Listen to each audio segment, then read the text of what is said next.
soqolingdan yana soqolingni olmay keldingmi? Ha, bu gap faqat men eshitaman, chunki sinfda soqoli bor yagona katta bola bu men. O'rtoqlarim o'zidan 1-2 yosh kichkina detskiy qizlar bilan yurgan paytda men o'sha katta opalardan sovg'a olishni boshlaganman.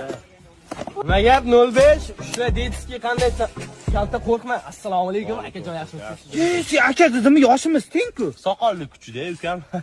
Hozir chiqar. Ishkallarda ham bolalarga polni o'zim turib berardim. Ustoz uzr bilan sal tortishib qoldik. Bo'ldi, maktabingga borlaring, bir aytishkalarga o'zim tushuntirib qo'yaman. Mani ustoz deb o'yladi. Ey o'rta.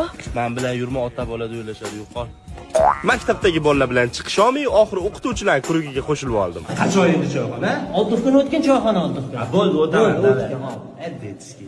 Mana vaqt o'tib o'ylandim. Bolam ham bor. Qizim, bitta qicholi. Sizga baribir bormaydi, soqolingiz bor, suqiladi. Soqolli muammosi ham boshlandi. Lekin soqolli yaxshi parvarish qilgan inson uni qanaqa olishni ham bilishi kerak.